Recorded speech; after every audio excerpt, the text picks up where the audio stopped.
Pittsburgh's Action News 4 begins with breaking news. We are coming back on the air right now with breaking news. Officials at Kennywood are providing an update following Saturday night's shooting. Let's take a listen in live. Especially regarding the screening process and security process here at the entrance. So we're going to talk to that. We have some representatives that are here from Evolve, the company that installed and the new system that's been in place throughout this season. So they'll give a demonstration. And then we'll also talk about the new measures that will be in place beginning Friday night. And we can take some questions after that. Really important to note that what we're not going to talk about in any way is the investigation. The Allegheny County Police are investigating this.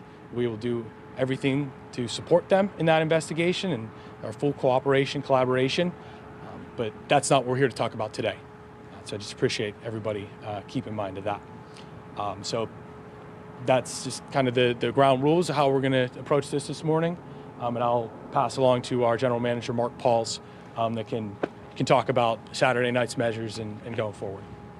Mark. Again, I want to reiterate what Nick said. You know, our thoughts go out to those that were injured, not only those that are injured, but the guests and the employees as well that were at the park that night. Our thoughts are with them. I want to talk a little bit about the safety measures that were in place the night of the event. The Evolve unit here behind me is a weapons detection system. We're going to, in a few minutes, have somebody do a demonstration for you so you can see how that worked. We believe one of the confusions where people were saying detection was not in progress is behind me at the turnstile area. There was metal detectors there from the past years. We think that led to confusion of we weren't doing metal detection. We were doing weapons detection here, and we've been doing it all year long. So we made the decision so people wouldn't get confused. We've removed those Garrett metal detectors, so there is no confusion of where. We're also going to add signage. We'll talk about that a little bit more later, the signage that's here now. We did patrol the fence line on Friday night. So there was police officers and security guards that randomly patrolled the fence line on Friday night. We also had our chaperone policy in place where at 4 o'clock we institute chaperone policy that you have to have, if you're under 17, you had to have a 21-year-old with you. And that we did all summer long as well. So we had that in place. The police coverage we've had in place all year. We had it last year, we had it this year. So we work with the local Allegheny to schedule police officers here every single night that we're open. So that was in place that night as well. I'd like to bring up the Evolve team right now to kind of show us how this system works. This is Rick Abraham. He's the Vice President of Technical Sales and Solutions for Evolve. So we'll let him speak here a minute. Sure, thank you. So I'm going to walk through how the system actually works. As Mark pointed out, this is a weapons detection system, not a metal detection system. The whole principle behind the technology is to allow people to walk through the system, you know, with the metal that we know that they have on you. Right? So you think about your smartphone, you think about your keys, and the other items that you might have. So we want people to just walk right through. There are lights on the back side of the system, so if an alert does happen, the light will go red, and then an image would be sent to the corresponding tablet. The security team would then use that information to direct the guest that actually caused the alert off to the side, and they would go through a resolution process. But I'll just quickly demonstrate sort of how the technology works. Again, it's not supposed to alert on anything like your keys or your smartphone or anything that you might have on you. So you walk right through. The lights stay green, and then I would be allowed right into the venue. Right, that's again, people are walking through so quickly, they're keeping things on them. You know, half the people may not even recognize that they're going through a screening device at that particular time. If I were to have a weapon on me, again, not metal, but if I were to have a weapon on me, the system would go and detect that. So if I walk through, the lights go red. My image is sent over to 2 tablets, right? So there's a flow control tablet where the staff would be right there, and then also to the resolution station, and we've borrowed one of the tablets from the resolution station. You can kind of see that the box highlights specifically where on the person the alert actually was generated. So that allows the security team to do a very targeted and, let's say closer inspection. And then there's also just the ability for the person to kind of look at and match up the screening result with the person that's there, because they actually do have the image itself.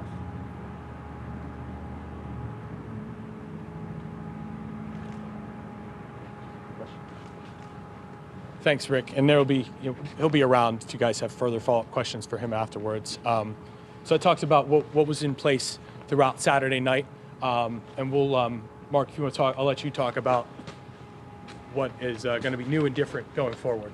Okay. So one thing we're going to do differently is we're going to double up on our police coverage. So twice as many police officers at the park on a given day.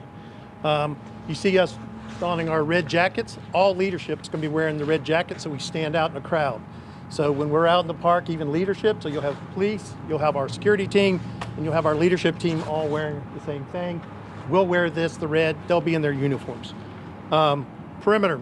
I don't know if you've noticed, but we cut down some trees along the perimeter of the fence line, and we are going to install lights, so you'll be lit up all the way down the fence line from the stoplight here at McDonald's to the end of the park. And instead of patrolling, we'll be staffing the fence line. So with police and security, the entire time the park is open. Of course, more staff at night when it's dark, right? But we'll have lights all the way down so we can see real well. We also are adding additional cameras along the fence line as well, so we can monitor that. The chaperone policy. The chaperone policy is going to go into effect at park opening. So it's right at 12 instead of 4. Same policy is they have to have a chaperone with them. If they're under 17, they have to be 21 to get in the park with them. That, again, is in effect all day going forward.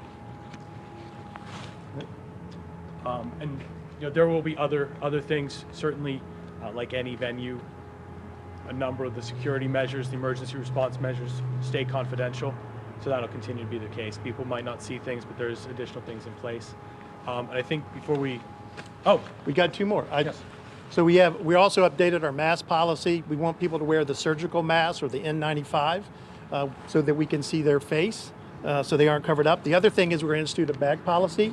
The bag policy is 5 by 8 by 1, so it would have to fit in here. So it's a clutch purse to come in, and that's it.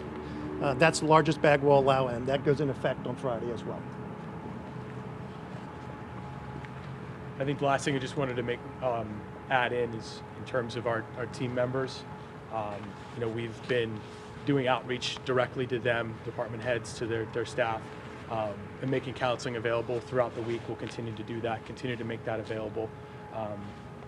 And in terms of communicating with guests that have been, some people left items here on Saturday night and in the process of reconnecting things with people. That's all. That's what we wanted to share proactively. But certainly we can take a few questions. Yes, I had a question about, you mentioned the fencing, and now you have staffing at the fences, cameras at the fence. That seems to be an ongoing problem, according to some people who have come to the park, and there's speculation that a weapon may have been thrown over or into the park because of the fence. Now, you just recently had a multi-million-dollar makeover. Was including that fencing or upgrading that fencing part of that makeover, was that considered at all? So let me answer one question at a time, because you had multiple questions. Yes. First of all, we're not going to answer any questions about the investigation. And we don't know how the weapon got in. Yeah, I said we know we have this, right? And so we're doing the same thing you're doing. We're saying, okay, we need to address the fence line, right? So that's what we're doing, because logically that's your next step. So we're addressing the fenced issue as one of the options, but we won't know until the investigation is complete on that. When we upgraded the park for this year, it was really decorative. There was the enhancements were to beautify the park. It wasn't addressing any issues like you're mentioning about the fence line. So that was not addressed during that because it wouldn't apply to it. Hopefully I answered all your questions. That was my question. The other stuff was more background, so you will understand my Right. last question, because the fence, there are a lot of people who have been saying that's been an issue for a long time, just viewers telling us these things. So I want to give you some background to my question. No problem. Were security cameras working that night in the area? Yes, security cameras were working in that area, but we're adding cameras. to make it even. Will the full fence line be covered now with cameras, or how much of it was covered before? It was partially covered, but now we're fully covered, but we'll also have people sitting there. So until things change, you're going to see people sitting on that fence line the entire time we're open. You talked about the bag check policy. When this goes off, people are sent to get their bag checked. Is there one table, and how do you ensure they go there? Okay, when we finish here, let me walk you through that area so you understand how it works. Because once you go through one of the sides here and you get triggered, then that guard at that monitor, see the monitor, there's another one on the other side, there's two of them. They filter people over to the tables, and when they go to the table, that's when they get checked. But the person at the table has that same monitor. So they know if it's a hip location trigger, they know to start there at that hip on that person. How do you guarantee the person gets to that? Because this person right here directs them, and it's blocked. So he sends them over. And I can show you how that works. We had a viewer saying, correct me if I'm wrong, that there were two workers at the tunnel blocking the entrance when she was trying to go out, directing them to another exit. Is there another exit to the park? I mean, we open the Kennywood. We can open gates in an emergency. The one thing you want to be careful of, and all of you who've been on this road, is traffic is pretty heavy and drives fast. So once it was blocked, then we were able to open gates as well. So we have gates all down through this fence line. The security has keys too, so they can open it up. Why were the workers blocking the tunnel? Don't know. I can't answer that question. So are those gates only opened in an emergency, and were they open the other night? Yes, they eventually were open. Once it was safe, they were open. Okay. And as far as security cameras that night, are you able to tell us if they caught the incident on camera? I can't tell you because that's part of the investigation right now with the police. As far as the Kennywood police force, can you tell us how many members, how many officers are on the police force, and if they carry weapons? We made the decision to have police coverage, and we don't carry weapons. That's why we hire the police to come in here. So they carry the weapons for us. And the number of police officers, we prefer not to, because obviously if I give you a number, then people start counting and where are they and that kind of thing. So I'd rather people not know exactly how many, but I'll tell you, we have plenty of security coverage. We are not short-staffed. I mean, that might be a question. We're absolutely not. And the police coverage is exactly, every time we ask for an amount of police officers, Allegheny fills, or West Mifflin and Allegheny fill those positions. So the changes when it comes to the chaperone situation, is the change that you are now going to be checking IDs? Is that correct? Am I understanding it? No, so what happens is if you come in and you have, there's minors, we just check to make sure there's an adult with those minors, right? But if they're more than 4, then we make you register because it's suspect to like why you're bringing so many people in, right? So we make them sign. And I'll be honest with you, when we instituted the policy, we had minors in the parking lot soliciting adults to be their chaperone. And when you get up there and I say, I need you to sign, they're like, no, I'm not going to sign. I don't want to do this. So the chaperone has to sign? Yeah, when we have more than 4, we'll ask them to sign. I'm sorry, but is that a new change? No, we were doing that last Halloween as well. Okay, so is there but it does work, it's effective. Does it get difficult if there's a big group of kids trying to come in, trying to place the chaperone with Through this narrow point right here, it's easily done. And in last year when we did it at the other turnstiles, we literally, right at the turnstile when they were there, we were like, who are you with? So it was very effective. Is there going to be an effort to try to let people know about these gates, these several gates? So, oh, you mean the exit gates to the park? I thought you meant here. You know, it's one of the things is you don't want people to know where they are in the sense of you don't want to sign it because it's like this is not an exit. These are emergency exits that we open up and security carries the keys. So in an emergency, our emergency action plan, it applies to all kinds of situations being able to open those gates. So, and we couldn't direct them to them. We can't say go to gate B because they don't even know where gate B is. The people in that area open that gate and allow people to go out. That was the issue, I'm sorry, because the people came to the tunnel, they got blocked, and then they didn't even know where to go. Right. And then afterwards, I'm sorry, Marcy, go ahead. No. I think with situations like that, you learn from every situation. So obviously that's something that, would be on our radar, like how do we communicate that better? So as we move forward, we'll evaluate our security procedures and make changes to them, and we will learn so much from this situation so that we were better if we had a similar type situation in the future. Did any of your staff attempt to break up these large groups of teenagers that were supposed to... Security does it all the time. They'll go through. One thing they don't like is light, and we'll go through with a flashlight, turn it on, groups disperse. and our operations team as well as our security staff do that. Is there a fight policy? Like if someone gets into an argument, a fight, a physical fight, are they immediately told to leave? Are they banned? Absolutely. I have no tolerance for fighting. When I came here, we had a situation during the COVID when we were open that year, and I quickly instituted a no tolerance policy. You get in a fight, you're gone. Your pass is banned. You're banned from the park. And even when we engage. If everybody is behaving, we're fine. But if you misbehave, you're gone. Is there like a see something, say something policy within the park? Technically, no, but that's something that would be a good thing for us to take a look at. Can you talk about the security gates here, the sensitivity of them? Obviously, they can be altered, right? A through F, or what is it set at, and is that something you'll change? Well, that's a security measure that we wouldn't necessarily release, but we follow the recommendation of Evolve because they have the experience with equipment, and so we use their setting. Not to get into specifics, but have you seen the effectiveness of this machine in real time? Yes. I mean, we have caught things going through the detector, the weapon system here, and we've been able to have them take their item back to their car. And I have a question. Did Kennywood have an active shooter plan in place that night? And if you don't have one, do you think you should? We have training that is emergency action training, which involves that kind of discussion, but there's always chances for improvement. So it's obviously something that we'll take a strong look at. So officers are involved in training, or security guards? Management is involved in the training. Okay. Yeah. And another thing, I guess, what do you feel like you need to do to make people feel safe coming back to Kennywood? Because some people have said they don't feel safe coming back. So what do you have to say to people who are saying? Well, obviously, I want them to come back. We're instituting all these changes. We're involving, obviously, when we talk doubling the police, that's a significant investment into the park. I want them to feel comfortable with the screening method up front, because I felt like the initial days right afterwards, that was the biggest question. They weren't screening. They weren't doing this. We were doing that. And I want people to know that we were doing that piece of it.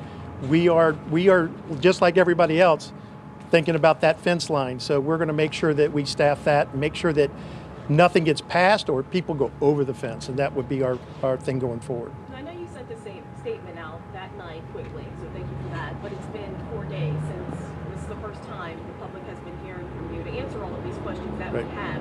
What were you doing in between that time so people understand why it's taken 4 days? I can tell you, I wasn't sleeping a lot. I was here that night till way in the middle of the night with a command center, our emergency action plan, pulling information together, helping to prepare the statement for you guys. The next couple of days, we're doing the same thing you're doing. It's like, how did this happen? What, because we didn't have anything.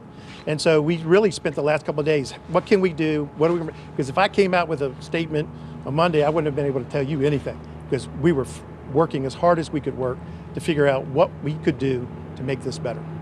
God forbid this happens again, and I hope it doesn't. What do you suggest people do in that situation? Just the innocent people who are, trying to get out as soon as possible. Do they go to the gate? Do they go to the tunnel? Yeah, so I will tell you, we got a lot of compliments as well. We actually received an email this morning from a mother who was in the park, had a son working here, and how well we handled their particular situation. So there's a lot of success stories, what happened that night and how we handled it. And there's a few opportunities, like in any situation, to do better. So, that's our goal, is to take those lessons and apply them. But what do you tell people to do? Stay in place. Find a safe place to be. Because, the police that were here responded extremely well. And then they went in and escorted people out when the conditions were right. So, stay in place. This was the first time that it was updated. Was this the first time the metal detector or the detection system was used? And anytime you use something for the first time, were there any glitches that you saw? And that goes with any type of technology. Yeah, what I can say is Saturday night, it was 100%. I want to make sure that's perfectly clear. There were no glitches all day that day. That's kind of why I kept the Garrett metal detectors just in case. But I'm extremely comfortable with the performance of this system. So it's better to get rid of that confusion for our guests that thinking that's not working. So we remove that. If we were to have a problem, we can wand people if we need to at the turnstile. So we have a backup plan. Any piece of equipment, you need to be prepared for it to go down. People were so worried about the fact that nothing was beeping. I'm bringing my keys through, I'm bringing my phone through, but it shouldn't be. Right, that's correct. Should not be. You said it had detected items in the past. Can you clarify what kind of items detected? You know, I can tell you a simple one. Off-duty police officer comes through and they get hit, right? Because it shows on there. And that happens from time to time when they come to meet with us, whether they'll come through the front gate. So those obviously triggered. And then obviously things that people were carrying that were inappropriate to be in the park. So knives is a common example. A lot of guys will carry them on their hip. Those will trigger. We'll tell them you got to go take it back to your car. There were reports that like some of the rides kept going for several minutes afterward. How do you communicate with the staff all across the park, and why didn't they know where to send people? Because there's some of the people talked about talking to people that work there, and they didn't know where to tell them to go. So minutes seem like hours sometimes. So rides, think about it, when a ride's dispatched, a roller coaster, it's going to be 2 minutes before it comes back. And that almost seems like a lifetime, right, for the ones that are there. You know, some cases, you know, where employees stop rides, it takes a few minutes to stop rides. I'm not saying we didn't stick people on rides for a few minutes into the situation, but they were cleared pretty quickly. And if you don't know where the incident is, I understand why there might be a little confusion where to send people, right?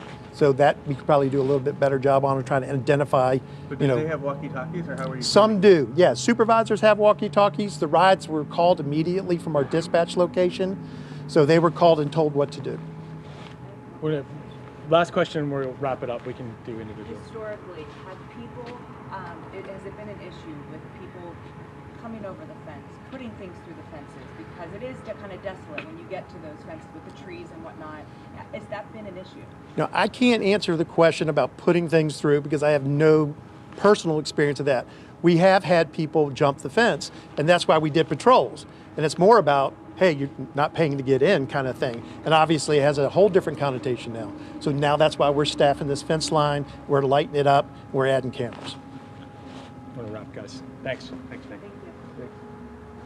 You're going to be over this weekend, right? All right, that was an update from officials at Kennywood. Several days after the shooting happened this weekend, they unveiled some new security measures that are going to be in place once they reopen for Phantom Fall Fest on Friday. Ellen, we also heard about some of the security measures that were in place when the shooting happened. Absolutely, and they outlined the updates to these security procedures. The first and foremost being increased police support, saying they're going to have twice as many members on scene at Kennywood. This is in the entrance and also throughout the park, and they will be wearing those red jackets that you saw the officials wearing at that point. There's going to be perimeter enhancement. Trees were cut down along the fence that borders Route 837, the busy 837. So that's one step they're taking as well. Yeah, chaperone policy updates as well. People under the age of 18, people 17 and under, are going to have 21-year-old adults with them at any point when they are in Kennywood. We're going to have more on this story coming up on the Pittsburgh's Action News 4 at noon. Until then, you can stay up to date on our website and our mobile app.